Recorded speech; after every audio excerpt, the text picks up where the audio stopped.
teaching people how to be in themselves, how to actually be at a place of peace in themselves, with less agenda, with less fear, tension, being more present and being more empty in the way they communicate and listen to other people. So a lot of what we were doing, in spite of all the kind of humorous things that were part of it, it was really helping people to develop the ability to be more present. So one of the things that I found in myself over the years, just given that I had been more of a control freak attorney type person who wanted to make sure everything was exactly right, is that Jim started implicitly mentoring me, unintentionally, with the way he was about things, how he was between the words. And the word that he frequently uses, maybe many of you have heard this, is the word whatever. Have you guys heard that used by Jim?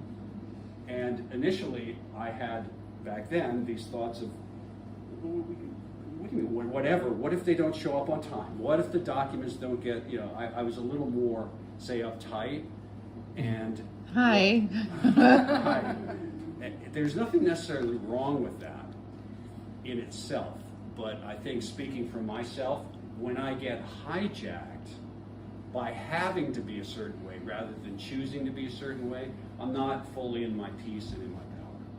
And so in watching Jim over the years, little by little, the whatever approach to issues and problems that came up started penetrating into me. A lot of people went through these workshops, and I've said many times that I must have been the one who needed them the most because I attended all of them. And so what happened over the years was that I started little by little moving more fully towards that which I want to see in myself. And that is to be more and more okay with what is. And being okay with what is doesn't mean like, oh, it's fine, the world's falling apart, let's not do anything. It's about not being reactive, upset, and judgmental about what is, and then making a decision about what to do next from a place of greater equanimity. I heard somebody say once, I don't know if it's true, but they asked the Dalai Lama, why is it that he is always so happy? And he supposedly said, because I'm okay no matter what happens. So that's a variation of whatever. And so I've watched you in our years together, for which I'm most grateful. In our partnership, we had a lot of fun. There's a lot of story to tell, but I just wanted to keep it focused here. And then in the years since, as you've aged and there have been things you've had to let go of, bike riding, skiing, walking as easily as you used to, you still have this attitude of whatever. It's an attitude of acceptance. It's not resignation, it's acceptance, which is sort of a demonstration of that level of awareness that you've sought for so much of your life.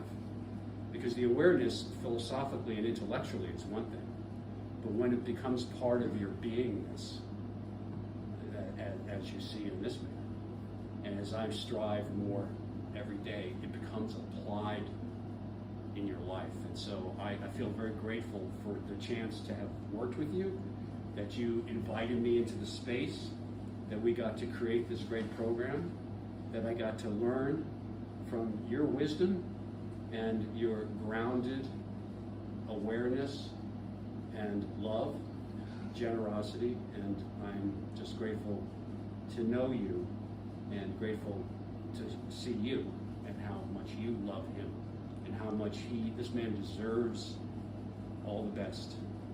And I think you do too, because that's what you've got. So that's my share. Thank you. Well, I one time counted it up, and we trained coaches from 22 countries around the world. Yep. And we also, one of the things that we were doing, we did teleclasses and with no purpose. They were called, there would be a subject, but then we'd get on the call and people would be expecting us to be giving information and educating and training, and we would just say, well, what do we do now? And as time went on, I became more comfortable with that. Like, what do we do now? And I think a lot of that is just because of your approach of being okay with what is and allowing things to flow. So that's been healing for me, just because of my own tendencies. What we did sure beat the hell out of working for a living.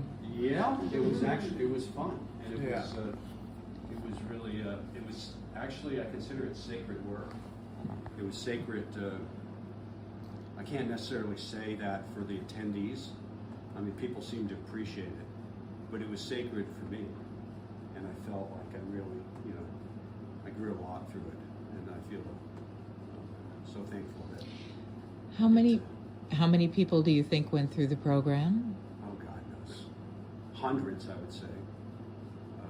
One of the things that still goes on is we began promoting the workshops in a number of ways. One of them was to send out a question every week. I don't know if you still get the question. Do you get the question? I don't know if you get the question.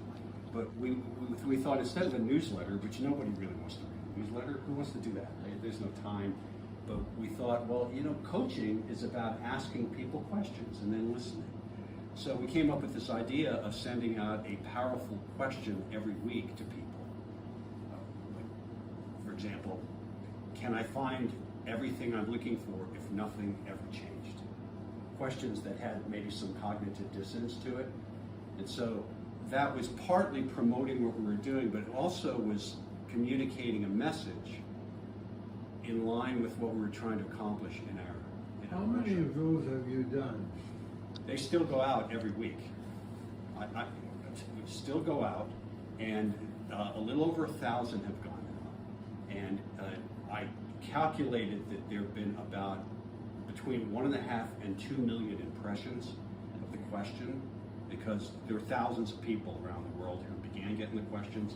I haven't really done anything to build up the number of people who are receiving it, but it's something where I feel like the work we created and who we were and are between the words still resides in the questions that reach out and touch people in that way. So it feels kind of fulfilling, a little bit more heart-based than my business now is, the software business that we have. And it's a business, good people, but it's nice to be doing something that feels like I'm actually with you ministering to people in a certain way. Cheers. Cheers to you, brother. I love you and celebrate your life. And Thank you for thank you being for here. what you've given me.